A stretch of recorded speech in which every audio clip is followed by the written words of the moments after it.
ഭക്ഷ്യവിഷബാധയെ തുടർന്ന് നോയിഡയിൽ 76 വിദ്യാർത്ഥികൾ ആശുപത്രിയിൽ. മഹാശിവരാത്രിയിൽ ഉപവാസമനുഷ്ഠിച്ച വിവിധ കോളേജുകളിലെ വിദ്യാർത്ഥികൾക്കാണ് ഭക്ഷ്യവിഷബാധയേറ്റത്. വ്രതമെടുത്തവർക്ക് വേണ്ടി ഹോസ്റ്റലിൽ തയ്യാറാക്കിയ ഭക്ഷണത്തിലാണ് പ്രശ്നം.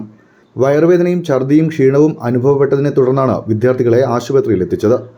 നോയിഡയിലെ നോളജ് പാർക്ക് ഏരിയയിൽ ആര്യൻ റെസിഡൻസിയിലെ വിദ്യാർത്ഥികൾക്കാണ് അസ്വസ്ഥത. താനിമാവിൽ നിന്നുണ്ടാക്കിയ പൂരിയാണ് വിദ്യാർത്ഥികൾക്ക് നൽകിയത്.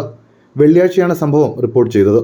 വിദ്യാർത്ഥികൾ വിവിധ ആശുപത്രികളിൽ ചികിത്സയിലാണെന്നും ആരോഗ്യനില തൃപ്തികരമാണെന്നും പോലീസ് മാധ്യമങ്ങളോട് പ്രതികരിച്ചു. സംഭവം പുറത്തുവന്നതോടെ ഭക്ഷ്യസുരക്ഷാ വകുപ്പിന്റെ നേതൃത്വത്തിൽ സ്ഥലത്ത് പരിശോധന നടന്നു. വിദ്യാർത്ഥികൾക്ക് നൽകിയ ഭക്ഷണത്തിന്റെ സാമ്പിളുകൾ ശേഖരിച്ച് പരിശോധന നടത്തുന്നുണ്ട്.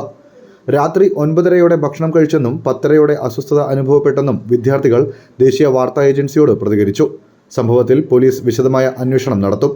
മഹാശിവരാത്രി ആഘോഷങ്ങളുടെ ഭാഗമായി വിവിധ പരിപാടികളാണ് രാജ്യത്തെമ്പാടും നടന്നത്. പൂജയ്ക്കും ആഘോഷങ്ങൾക്കുമൊപ്പം ഭക്ഷണ വിതരണവും പ്രത്യേക പരിപാടികളും നടന്നിരുന്നു. ന്യൂസ് ഡെസ്ക് സമയം മലയാളം.